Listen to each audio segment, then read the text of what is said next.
It's time for another quick take, ladies and gentlemen. Roger Federer moving on to the Indian Wells final. Just moments ago, he defeated Jack Sock 6-1, 7-6, and tomorrow he will face Stan Wawrinka in the final.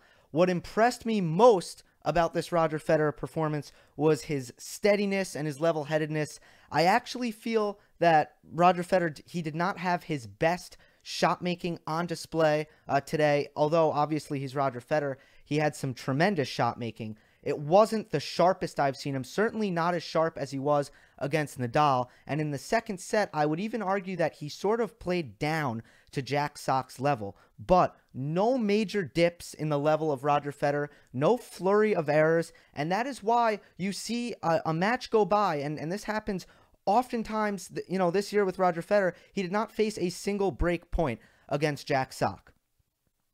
So here's the thing with Federer. He was never going to lose this match. He is obviously just outclassed Jack Sock in every area. He wasn't going to lose this match, period. So I want to spend most of the time in this video actually talking about Jack Sock instead of Roger Federer. If you're here for some Roger Federer talk, which you know, as I've seen in the comment section of previous videos, a lot of my viewers love to talk about Roger Federer, then you're going to want to stay tuned for my next video where I'll preview the final against Stan, which will take place tomorrow, and I'll go in depth what Federer needs to do to beat Wawrinka in this match tomorrow. I'll talk tactics and all that good stuff. I want to talk about Jack Sock, okay? This is a very interesting time in Jack Sock's career. He's 24 years old. Last year, he took a step in the right direction, but, you know, still not as he knew he could do better. And I think that last year, his fitness held him back on many occasions. He worked very, very hard this offseason to get his fitness to be as good as it could possibly be. Worked very hard. I think that this is the point in his career where he's really trying to make that big push that oftentimes, you know, young players, they need to make. So he's the world number 18. He has 3 career titles. 2 of them came this year. So we have seen that hard work pay off. He has broken into the top 20. I believe he is the top American at this point. I don't think John Isner is ranked ahead of him. No, he's not. John Isner, number 22. So he is now that top American. But I'm here to kind of say, after watching that, and I don't want to overreact, and I want to premise what I'm about to say with this. You should hold judgments with Sock, or at least I choose to hold my judgments with Sock until the conclusion of the clay court season. I want to see what he does with this clay court season. It should be his best surface. Even though Americans grow up on clay, it should be his best surface for reasons that I'm about to go into. So here's the thing with Sock. He gets great RPM on his forehand. He's the closest thing we have seen to Rafa Nadal on his forehand. He has a tremendous kick serve. Overall, a good server, but it's really the kick serve, even on his first serve, which he can get, you know, as fast. He can reach 130 miles per hour on that serve. He even has kick on those serves. Even on his fastballs, he's got kick. So he's got a great kick serve, and he's also got great footwork, especially moving to his left, running around his backhand.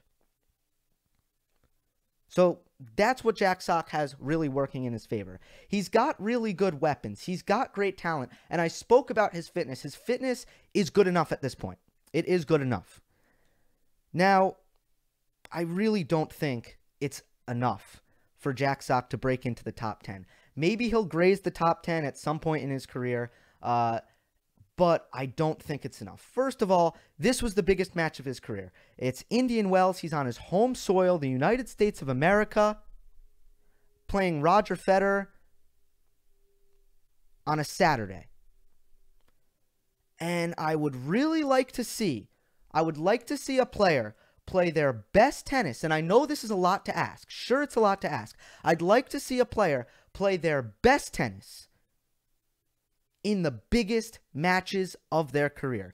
And yeah, it's a lot to ask. But if you look at a guy like Stan Wawrinka, if you look at a guy like Juan Martín del Potro, they have consistently played the best tennis of their careers in the biggest moments of their careers. That should correspond.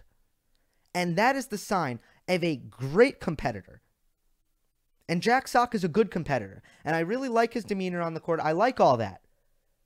But I would like him to step it up. In the tiebreak, okay, he was down 4-5 in the tiebreak. His feet froze up at 4-5, and Federer was able to force an error on his backhand wing. That was at 4-5. And then at 4-6, he makes a very sloppy, tight-looking backhand error. These are the biggest points of your career so far. And in the future, he'll have bigger points. But these are, if you're Jack Sock, the biggest points of your career. I would like you to play better points than that. And I know I'm being hard on the guy. And I am an American. I root really hard for Jack Sock. Most of you seemingly can tell I'm an American. I root hard for Jack Sock. But I'd like you to play better points there. And I don't think it's too much to ask. I spoke about that backhand error at the end. That's a systemic problem for Jack Sock. That backhand is very stiff. It's very flat. He drops it short. A player who can get it to Jack Sock's backhand is going to have a lot of success. That's a big weakness. His forehand, although it's a strength, I wish he could hit it better moving forward. If you are a guy if you're going to pride yourself in having a big forehand and using that forehand as a weapon, I would hope that you're very good at moving forward and attacking with that forehand. Sock, he's not great moving forward. He's better, from hitting, winners with that, like I said, that inside-out forehand or even that inside-in forehand, 2 feet behind the baseline. That's a better forehand for Jack. He doesn't step in and flatten it out as well as you would like. The third weakness I'll point out is his defensive racket skills.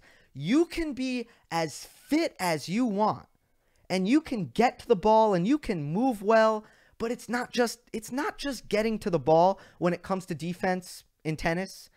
You need to be good with your defensive racket skills, and Jack Sock is not. Now, here's what I will say. The Americans have just been god-awful in this department. You look at Sam Querrey, you look at John Isner, you look at Jack Sock, and you even look at, retired players now, Andy Roddick, James Blake.